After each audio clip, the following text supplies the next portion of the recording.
할렐루야. 할렐루야. 아멘. 네, 아멘 좀 필요하세요. 자, 우리가 지난주에 하나님의 형상으로 지음받은 인간에 대한 말씀을 전해드렸습니다.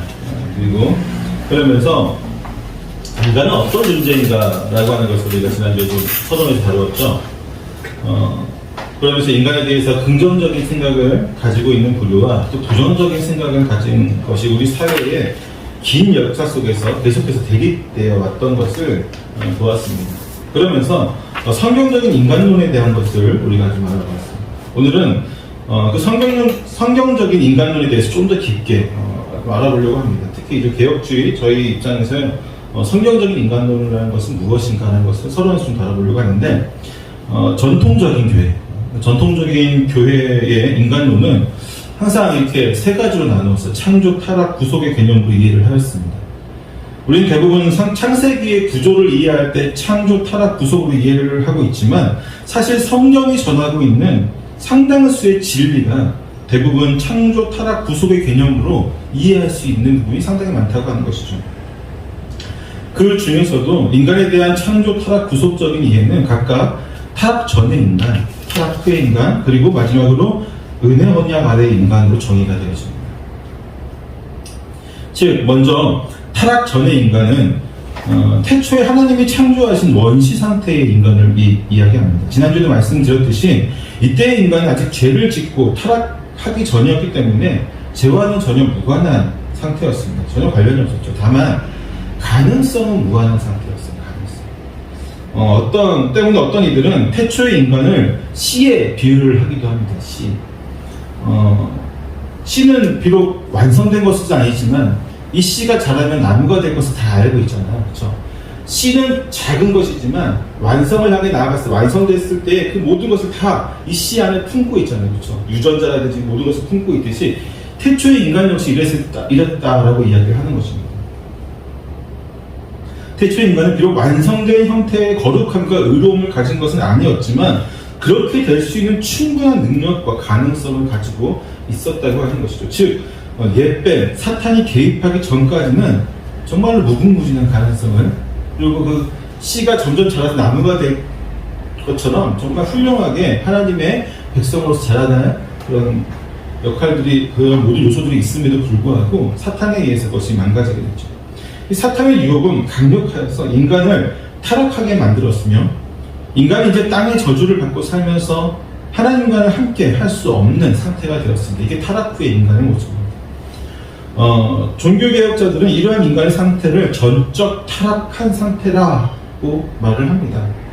어떤 이들은 이 말을 듣고 인간에게는 아직 선한 부분이 남아있는데 어떻게 전적으로 타락했냐고 말하면서 항의하기도 하죠. 물론 인간에게는 이런 부분이 있죠. 불쌍한 사람을 보면 돕고 싶고 또 약한 이들을 보면 그들에게 뭔가 도움을 주고 싶은, 또 선행을 베풀고 싶은 그것들을 즐겁게 감당하려고 하는 이들이 분명히 있습니다. 하지만 이러한 부분이 그 모든 것의 인간의 모든 전부가 되지는 않는 거죠. 왜냐하면 우리 인간의 선행은 100% 의로운 생각과 의지만으로 이루어지지 않습니다. 그나마 있는 선행에 대한 의로움도 처음에는 의로운 마음으로 시작한다고 할지라도 시간의 흐름에 따라 반드시 변질되어지게 되어 있습니다. 또한 전적 타락이라는 용어 역시 인간이 악하여서 사탄과 같이 무조건 악한 것만 행한다는 뜻도 아니에요. 이 용어를 우리가 잘 알아야 되는데, 이 용어는 우리는 하나님께로 갈 수 있는 스스로의 힘이 없음, 절대적으로 없음을 나타내는 거예요. 전적 타락은 우리가 완전히 타락하고 악해져서 사탄이나 악마처럼 정말 악한 일만 한다, 이게 아니라 우리는 스스로 하나님께 갈 수 없다라는 거예요. 우리의 힘으로는 타락해서 전적으로 하나님께 갈 수 없는 우리의 힘으로는 무조건적으로 갈 수 없다, 이것을 의미하는 단어입니다. 때문에 타락한 인간에게는 하나님의 은혜가 반드시 필요하다는 것을 강조하기 위해서 이 용어를 사용하는 거죠. 우리의 힘으로는 구원받을 수 없으니 하나님의 은혜, 그리스도의 보혈, 그 놀라우신 긍휼의 은혜를 잊지 않고서는 전적으로 타락한 인간은 하나님께로 반드시 갈 수 없습니다 라고 하는 것을 나타내기 위한 용어라는 것입니다. 결국 예수 그리스도의 보혈의 공로를 힘입어서 하나님의 은혜 언약 아래 거하는 이들에게만 온전한 구원의 문이 열리는 것이죠. 그리고 지금 이 자리에 있는 저와 여러분이 바로 이 은혜 언약 아래에 있는 주님의 자녀들인 것입니다. 타락 전의 인간, 타락 후의 인간, 그리고 은혜 언약 아래에 있는 인간의 모습이 바로 이런 것이죠. 그럼 우리가 어떻게 해야 될까요? 우리는 은혜 언약 아래에 있는 인간으로서 주님의 형상을 온전히 회복하고 또 주의 말씀 안에서 그분을 온전히 섬기며 또 그의 뜻을 따라 살아가야 되지 않겠습니까? 근데 이 부분도 쉽지 않아요. 참, 이 땅에 산다는 것은 신자에게는 여러 가지로 힘들기도 하고 고민거리도 많고 또 깊이 묵상해야 될 부분들이 많이 있습니다. 그 부분은 2장에서 아담과 하와가 타락했을 때 더 깊게 설명하기로 하고요. 오늘은 본문의 말씀을 좀 더 깊게 연구해 보려고 합니다. 지난주에 이어서 하나님의 형상에 대해서 조금 더 나누어 보려고 합니다. 지난주에 같은 본문을 우리가 말씀을 나누었죠. 1, 2주로 나누어서 설명할 수밖에 없을 정도로 굉장히 내용이 방대했습니다. 그래서 지난주도 많이 요약을 했지만 지난주 이어서 바로 또 보겠습니다. 먼저 우리 26절, 27절 말씀 같이 한번 읽어볼까요? 26절, 27절입니다. 시작. 하나님이 이르시되 우리의 형상을 따라 우리의 모양대로 우리가 사람을 만들고 그들로 바다의 물고기와 하늘의 새와 가축과 온 땅과 땅에 있는 모든 것을 다스리게 하자 하시고 하나님이 자기 형상대로 사람을 창조하시되 남자와 여자를 창조하시고 아멘. 하나님은 인간을 만드시기 전에 먼저 천상의 회의를 통해서 우리의 형상을 따라 우리의 모양대로 우리가 사람을 만들자라고 말씀하십니다. 오늘은 본문에서 우리라는 표현과 형상과 모양에 대해서 좀 알아보려고 하는데 먼저 형상과 모양에 대해서 좀 살펴보겠습니다. 사실 형상에 대해서는 지난 주일 설교를 통해서 거의 말씀을 드렸어요. 그렇죠? 하나님의 형상에 대해서 참 말씀을 드려도 더 이상 할 필요가 없다고 생각이 되어질 만큼 많이 했는데 그럼에도 불구하고 이번 주에 이 주제로 한 번 더 말씀을 전하는 것은 이 부분에 대한 로마 카톨릭 교회 해석 때문입니다. 우리의 해석은 형상과 모양이 같은 말을 다르게 표현한 것으로 이야기하거든요. 그래서 지난주에 하나님의 형상으로서 거의 다 설명을 했는데 이 인간은 로마 카톨릭에서는 다르게 해석을 하고 있는 거죠. 인간은 한 분 하나님의 형상으로 지음 받았으며 인간이라는 존재는 처음 창조될 때부터 하나님의 형상을 지닌 채로 만들어진 존재다라는 것이 우리의 주장이라고 하면 로마 카톨릭은 형상과 모양을 서로 다르게 해석을 합니다. 형상하고 모양을 따로따로 해석을 하는 거죠.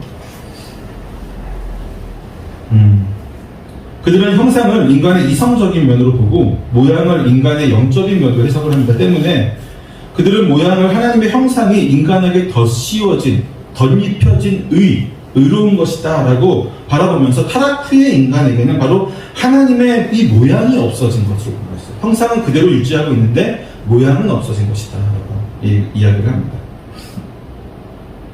즉 하나님께서 주신 이 형상은 그대로 다 유지하고 있지만 거룩한 의를 잃어버린 영적으로 타락한 상태에 있다라고 하는 것을 말하고 있습니다. 또한 인간의 타락으로 모양은 잃었지만 동물들과 구별되는 형상은 사람들에게 남아있고 여전히 변함없이 유지되어 있기 때문에 그렇게 주장을 하죠. 하지만 인간을 그렇게 바라보게 되면요 아주 큰 문제가 발생하게 됩니다. 뭘까요? 형상은 남아있고 모양만 타락했다.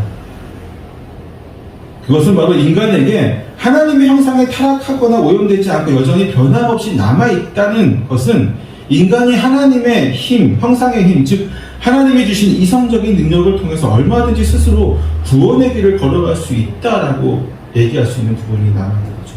그래서 카톨릭의 구원론이 굉장히 열려있는 것이죠. 하지만 성경은 형상과 모양을 서로 분리하여서 말하지 않습니다. 그렇게 설명하지 않습니다. 성경에서 형상이라는 단어는 히브리어로 째렘이라고 하는데 째렘과 모양이라고 하는 단어는 데무트라고 하는 단어인데 사실 성경에서 거의 본질적인 차이가 없이 교차돼서 많이 사용이 되어집니다. 본문에서 보면 26절에서는 형상과 모양이라는 용어가 둘 다 사용되죠. 그리고 27절에 보면 단지 형상이라는 단어만 사용되고 있습니다. 또한 창세기 아까 우리가 읽었던 5장에서 보면요. 5장 1절에서는 모양이라는 용어만 사용되고 있고 3절에서는 두 용어가 모두 사용되지만 본문인 창세기 1장 26절과 역수로 표현되는 것을 보게 됩니다. 또한 창세기 9장 6절에서는 다시금 형상이라는 말만 사용되어지죠. 그러니까 본문 전체를 보면 형상과 모양이 교차돼서 쓰이고 반대로 쓰이기도 하고 하나만 쓰이기도 하고 어떤 그때마다 이것이 의미가 있어서 그렇게 쓴 것이 아니라 내용을 보면요 똑같은 의미로 사용되어지고 있어요. 만일에 인간의 존재의 상이한 국면들을 묘사하기 위해서 이 두 용어들이 사용되었다고 한다면 우리가 살펴본 바와 같이 이 용어들이 아무런 이유 없이 서로 상호 교차되면서 사용되지는 않았을 것이라는 거죠. 때문에 이 두 용어 사이에는 본질적인 차이가 없다라고 우리는 분명히 이해할 수 있을 것입니다. 칼빈 역시 기독교 강요에서 그와 같은 용법은 히브리인들의 관습이라는 사실을 분명히 밝히고 있어요. 즉 히브리인들의 어법에는 반복이 많이 사용되어지고 있고 그 가운데 하나는 한 가지 사실을 표현하기 위해서 종종 두 낱말을 쓸 때가 있는데 이를 연구법이다라고 이야기하고 있거든요. 그러니까 히브리인들이 사용하는 문법이에요. 두 가지를 사용하고 두 단어를 좀 다른 똑같은 뜻인데 다른 단어를 사용해서 강조하거나 이렇게 할 때 사용하는 거죠. 근데 이제 이렇게 보면은 성경만 보면은 답이 다 나오잖아요. 그쵸? 성경만 보면 답이 딱 나오는데 왜 로마 카톨릭은 하나님의 형상과 모양을 나누어서 설명하고 해석하는 것일까요? 성경만 보면 답이 나오는데 로마 카톨릭은 왜 제대로 해석을 못하는 걸까요? 기본적으로 그들이 보는 성경이랑 우리가 보는 성경의 차이가 있기 때문입니다. 우리가 쓰는 성경이나 그들이 쓰는 성경이나 모두 번역본이라는 면에서 원본과 차이가 있는 것은 사실이죠. 원본은 지금 없잖아요. 그렇죠? 때문에 우리가 지금 읽고 있는 성경이나 그들이 읽고 있는 성경이 번역본이라는 사실은 있습니다. 즉 원본과는 차이가 있다고 하지만 다만 원본이 존재하지 않는 현 시점에서 어떠한 것이 원본에 더 가까운 성경인가에 대한 질문은 우리가 던져볼 수 있겠죠.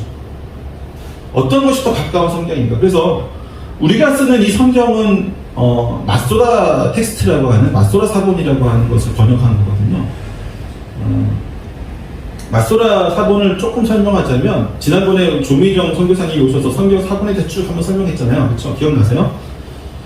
마소라 사본은 사실 성경은 누구에 의해 쓰여졌어요? 계속 전승되어졌습니까? 하나님의 감동. 네, 그렇죠. 하나님의 감동으로 쓰여진 사람 썼는데 전승되어진 거. 미국에서. 응? 누구였어요? 이스라엘 백성들 중에. 자, 기억 안 나세요?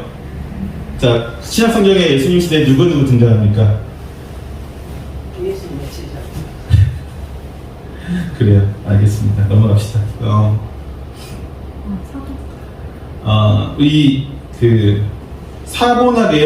사본이죠. 결국 이제 이스라엘 히브리어 성경들을 계속 손으로 쓰잖아요. 그렇죠? 손으로 쓰고 그것을 어떻게 합니까? 전승돼서 계속 오잖아요. 그렇죠?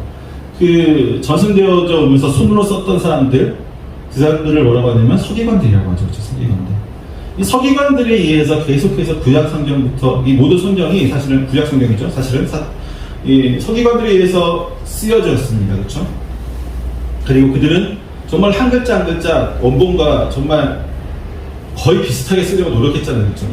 그래서 사실 원본과 차이는 있을지언정 거의 차이가 없게 수백 년을 내려왔죠. 수천 년을 내려왔습니다. 이 성경이.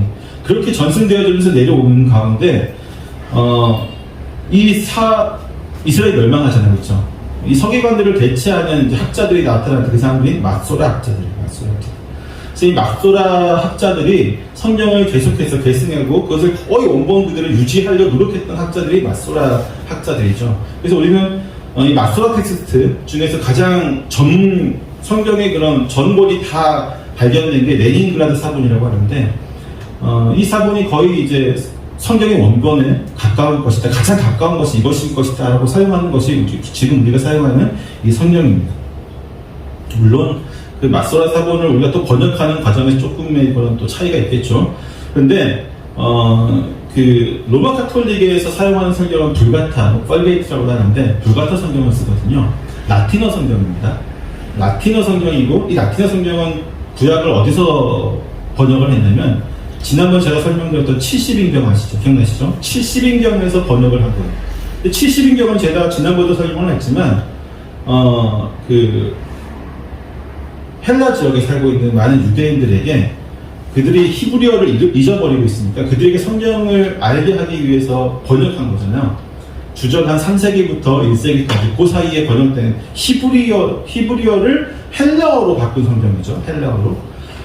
이 헬라어로 바꾼 이 성경을 기본으로 하고 있어요. 때문에 좀 많은 오류가 더 번역을 한 걸 또 번역한 거니까 더 많은 오류가 있겠죠, 지금보다. 그리고 결정적으로 이 본문에 어떤 차이가 있냐면요.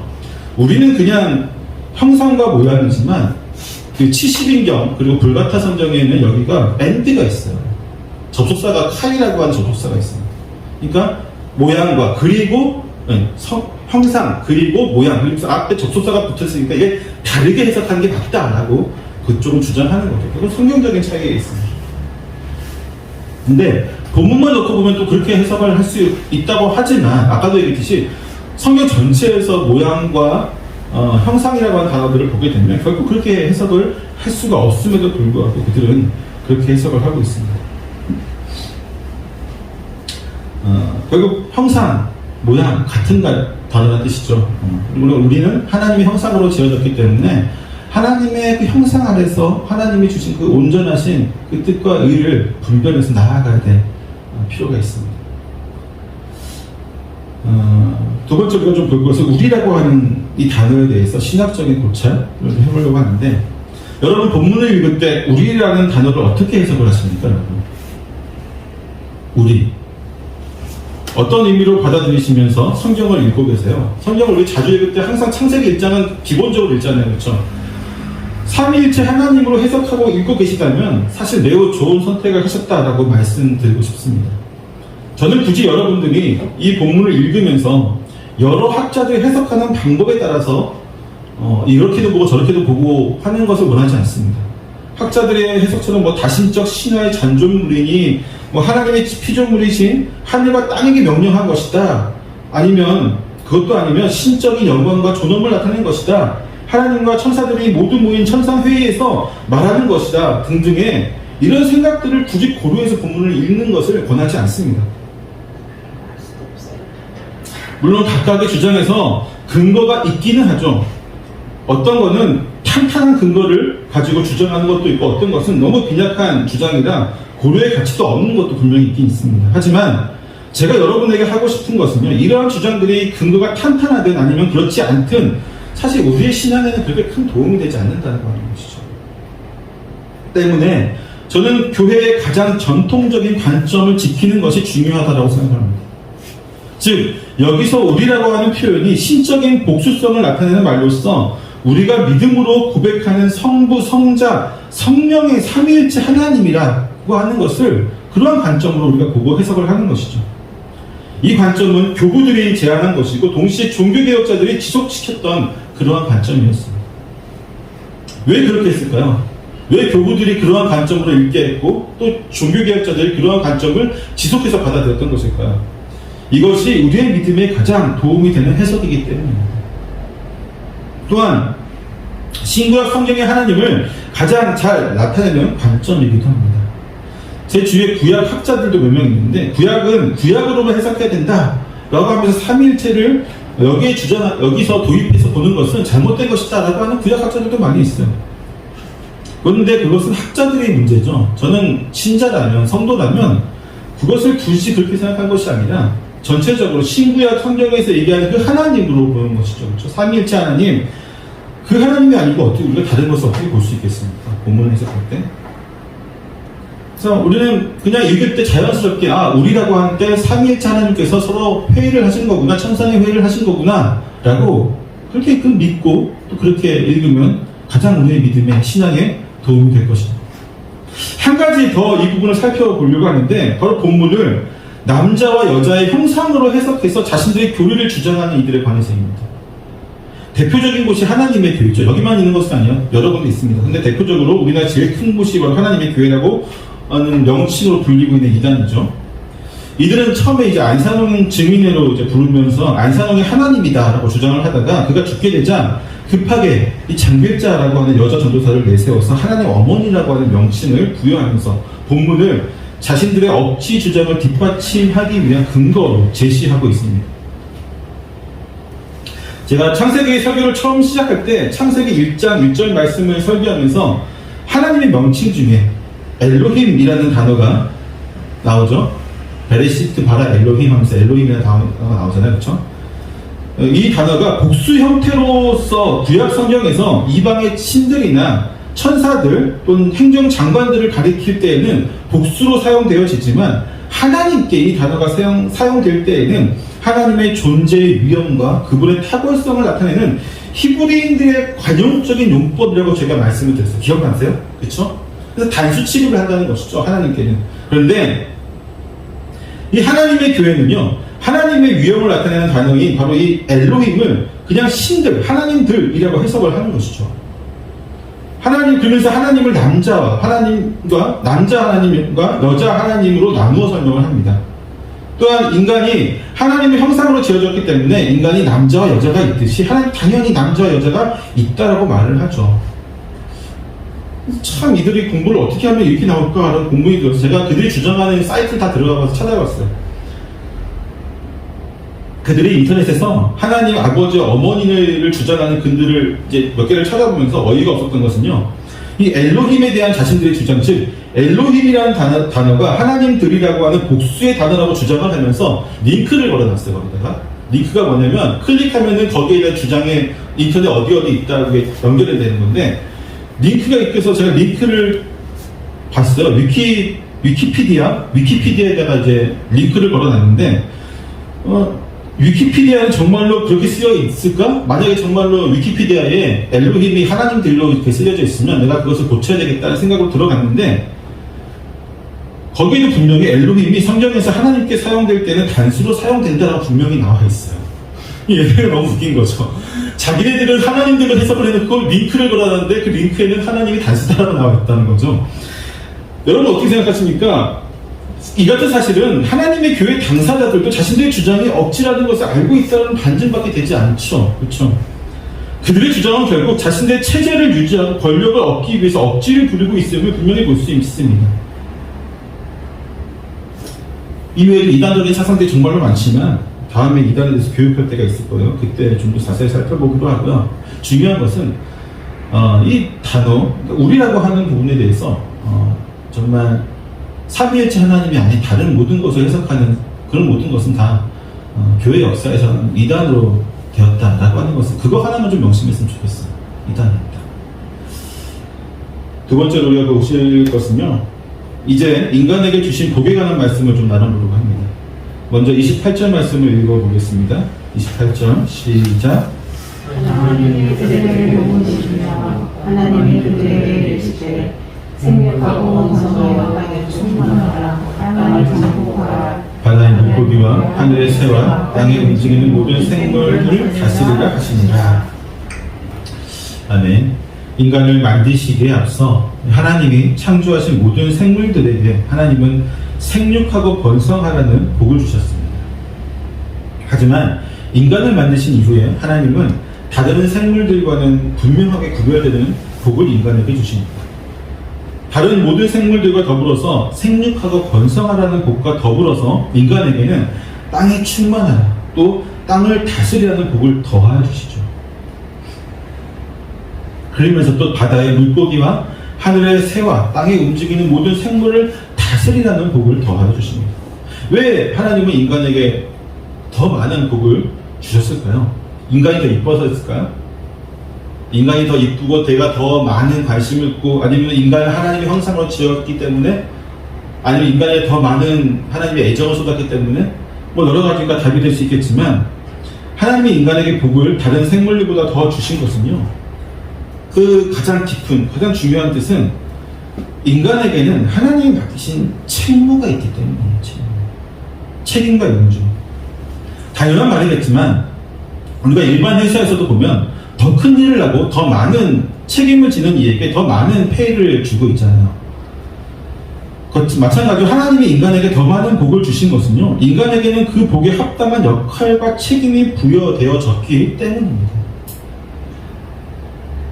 또한 우리는 하나님의 복에 대해서 다시 한번 생각할 것이 있습니다. 즉, 그분이 주시는 복과 우리가 생각하는 복은 전혀 다를 때가 많다고 하는 것이죠. 우리는 일반적으로 복이라고 하는 것에 대해서 이 땅에서 우리가 높아지고 부해지고 강해지고 건강해지고 장수하면서 행복을 누리는 것 등등으로 생각을 하지만 본문은 우리에게 복이 그것이 아니라고 이야기를 합니다. 하나님의 인간에게 주신 복은요, 복임과 동시에 복이죠. 복임과 동시에 책임과 의무가 함께 부여되어 주고 있어요.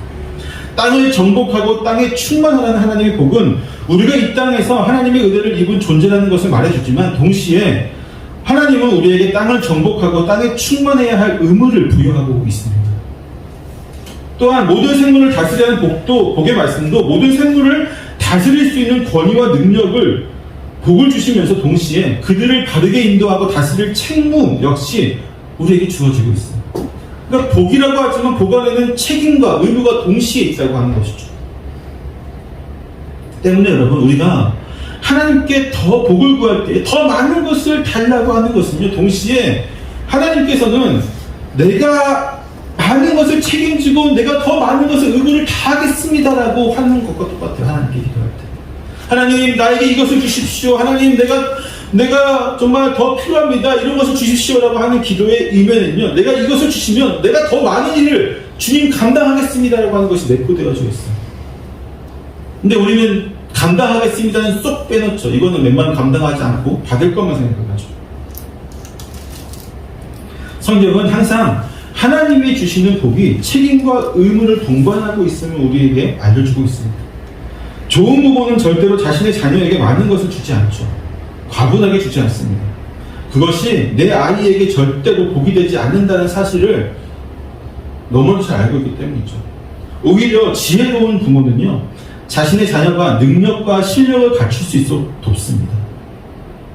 더 많은 것을 감당하고 더 많은 것을 책임져도 힘겨워하거나 포기하지 않을 수 있도록 훈련을 시킵니다. 그것이 지혜로운 부모이죠. 그리고 그러한 능력이 갖추어졌을 때 그에 합당한 선물을 주는 것입니다. 하물며 인간의 가장 지혜로운 부모보다 더욱 지혜로우신 그 하나님께서 그분의 자녀된 우리에게 어떤 것을 주시겠습니까? 주여 주여 하면서 애쓰고 매달리면 다 주실 것이라고 생각하고 주님께 기도를 드렸다면 그것은 분명히 잘못된 기도입니다. 간절함 역시 기도의 필수 조건은 아닙니다. 하나님이 주시는 복을 받기 위한 진정한 필수 조건은 복을 받을 만한 능력과 자격에 있습니다. 어린아이와 같이 떼쓰는 것이 아니라는 거죠.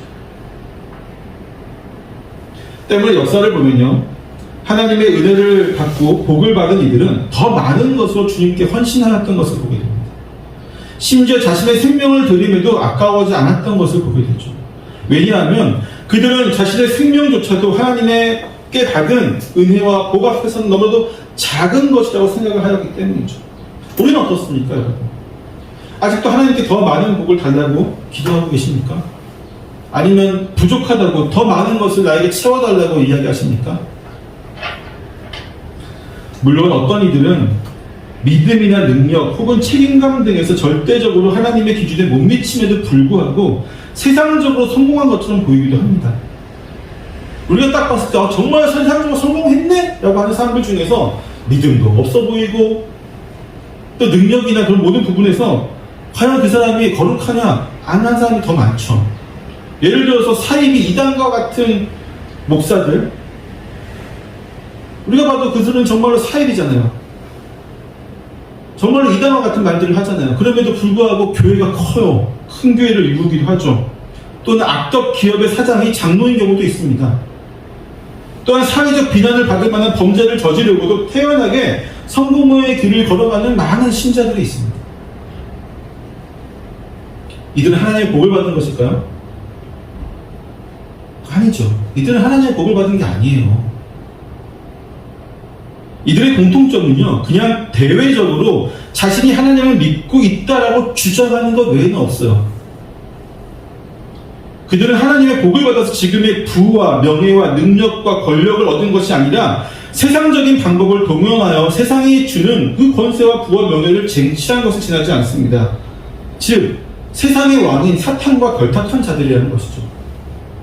우리는 하나님의 의와 하나님의 뜻과 하나님의 복을 받들고 그 길을 걸어가는 자들이라고 한다면 그들은 세상의 왕과 결탁한 자들이라는 거예요.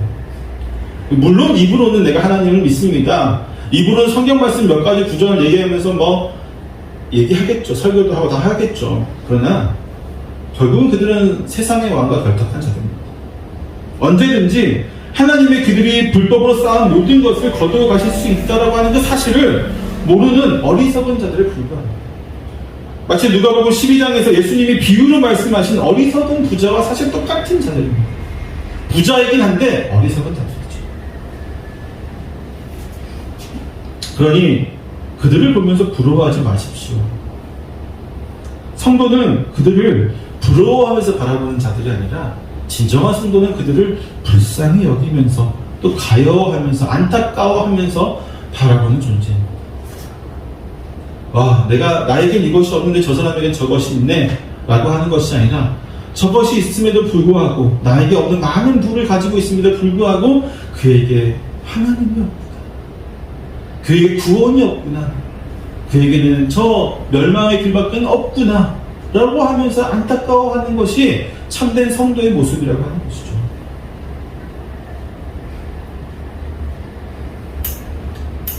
성도들이 불법으로 부를 쌓은 자들을 부러워하지 않을 수 있는 그 배경에는요, 하나님이 주시는 또 다른 복이 있기 때문입니다. 바로 먹고 사는 것이죠. 먹고 사는 것. 29절과 30절을 한번 외워보겠습니다. 시작. 하나님이 이르시되 내가 온 지면에 씨되는 모든 채소와 씨가 든 열매맺는 모든 나무를 너희에게 주노니 너희가 먹을 너희가 되리라. 또 땅의 모든 짐승과 하늘의 모든 새와 생명이 있어 땅에 있는 모든 것에게는 내가 모든 풀을 먹을 거리로 주노라 하시니 그대로 되니라. 여기서 육식을 허용하지 않죠. 육식에 대해서는 나중에 노아의 방주 설명할 때 해드리고요. 하나님의 백성에게는 하나님께서 그분의 백성들이 생육하고 번성하게 하기 위해서 먹을 것을 충분히 공급하여 주시는 것이 나타나 있습니다.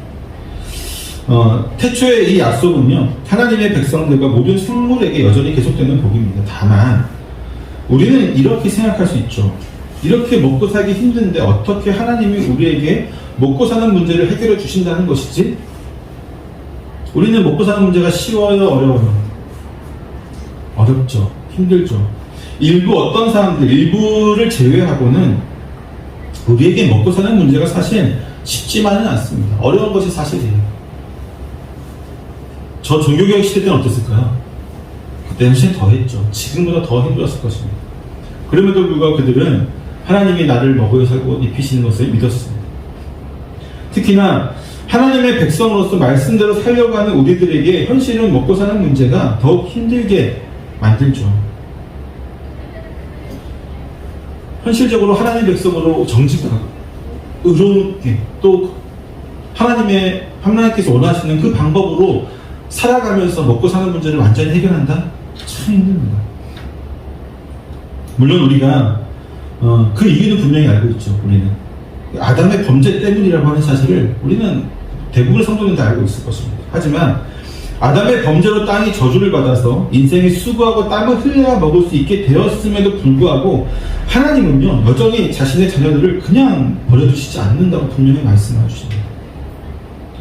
예수님의 말씀인데요, 누가복음 12장 말씀이죠. 27절 30절 아까 우리가 읽었던 본문인데 한번 같이 보도록 하겠습니다. 누가복음 12장 27절 30절 같이 다시 한번 읽어볼까요? 시작. 백합화를 생각하여 보라. 실도 만들지 않고 짜지도 아니하느니라. 그러나 내가 너희에게 말하노니 솔로몬의 모든 영광으로도 입는 것이 이 꽃 하나만큼 훌륭하지 못하였느니라. 오늘 있다가 내일 아궁이에 던져지는 들풀도 하나님이 이렇게 입히시거늘 하물며 너희일까 보냐. 믿음이 작은 자들아, 너희는 무엇을 먹을까 무엇을 마실까 하여 구하지 말며 근심하지도 말라. 이 모든 것은 세상 백성들이 구하는 것이다. 너희의 아버지께서는 이런 것이 너희에게 있어야 할 것을 이미 아시느니라.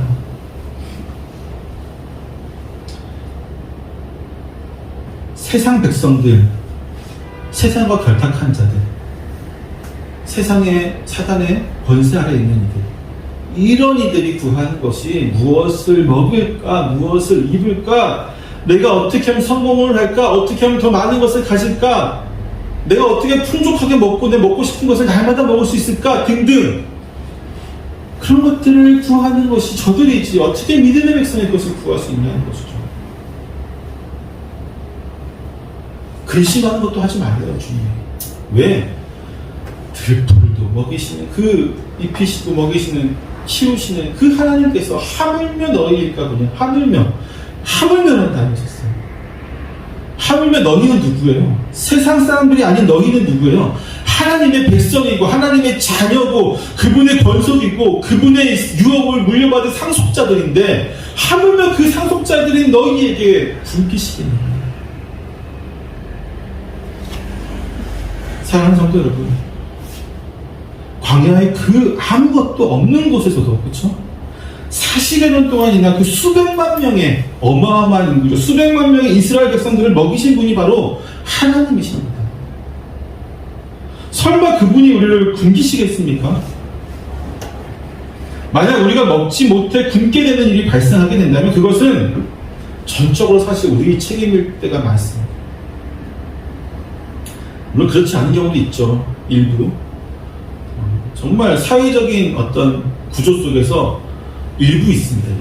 아니면 아프리카의 그런 어떤 열악한 민족의 그런冲突라든지 여러 가지 그런 내전이라든지 이런 상황 속에서 자신의 잘못이 아님에도 불구하고 먹고 사는 문제가 발생하는 문제가 있죠. 그렇지만 그것을 제외하고 대부분의 우리 사회에서 이루어지는 먹고 사는 문제는 우리 때문일 가능성이 높아요.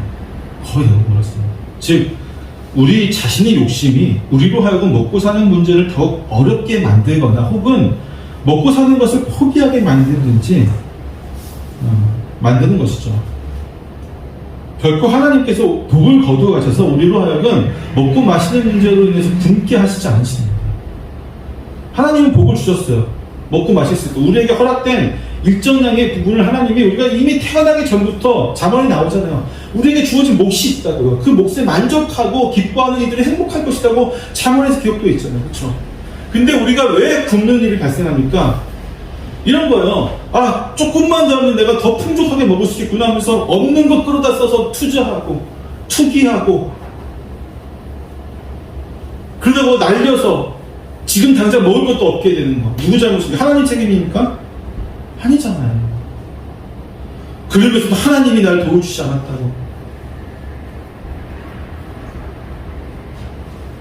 우리는 하나님이 우리에게 선물로 주신 인생의 모든 것에 만족하며 살 때에 비로소 주님의 복을 온전히 누릴 수 있게 됩니다. 그것이 신자이죠. 그것이 그리스도인이죠.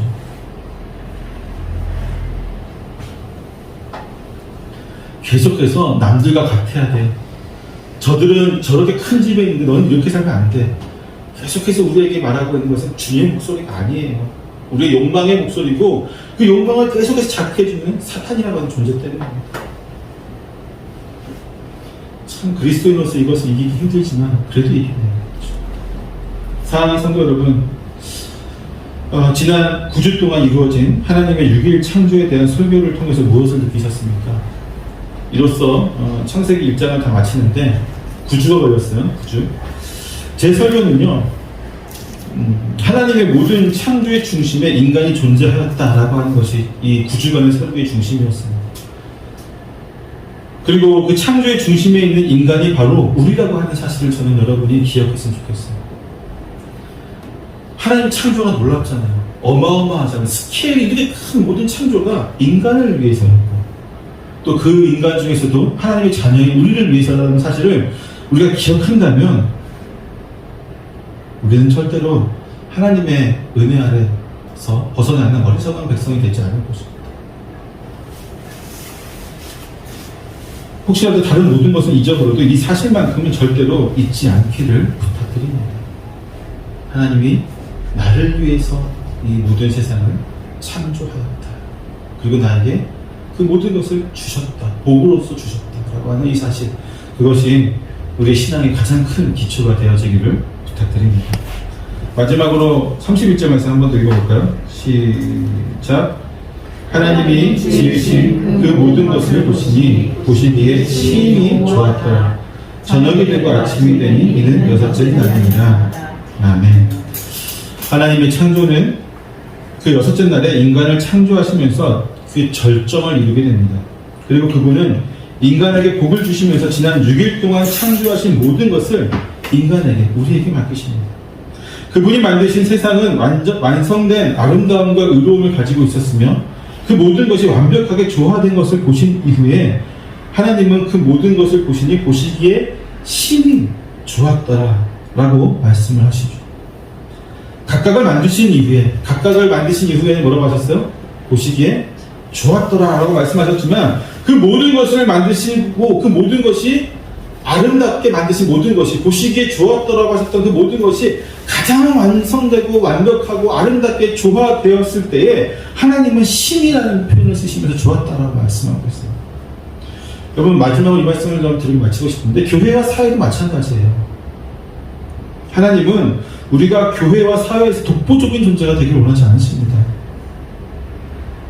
제가 20대 때, 대학생 때 한창 대학생들, 신앙 있는 대학생들에게 강의하시는 목사님들 대부분이 강조했던 것이 이것이었어요. 사회에 나가서 높은 위치가 돼.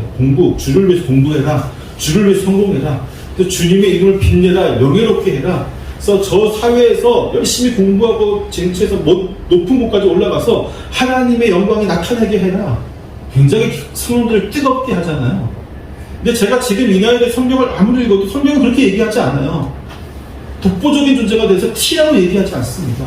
조화를 이루라고 하죠. 조화. 하나님이 특별하게 세우신 이들이 있어요. 직접적인 어떤 특별 계시를 통해서 아주 특별하게 이 시대에 그 사람을 위해서 하나님이 독보적인 존재가 되게 하신 사람이 있습니다. 루터가 그랬고요. 칼빈이 그랬고요. 아브라함 카이프가 그랬고, 그런 사람들이 있죠. 근데 시대에 한두 명이에요, 진짜. 이 60억 인구 중에 내가 그런 사람이다라고 혹시 그런 착각을 가지고 우리 살아갑니까? 아니죠. 저 역시도 아닙니다. 때문에 우리는 하나님이 심히 좋았더라 라고 표현될 수 있는 조화를 이루면서 살아야 됩니다. 교회와 사회와 가정에서 말이죠. 사랑하는 성도 여러분, 한 주간 우리의 삶이 아름다운 조화를 이루어 나가기를 축원합니다. 네. 아름다운 조화. 하나님 보시기에 심히 좋았더라. 그 말씀이 우리의 심장에, 우리의 마음에 가득 박혀서 한 주간 우리가 또 주님의 영광이 그 가운데 나타내심을 바라보고 살아가는 저와 여러분 되시기를 축원합니다. 기도하겠습니다.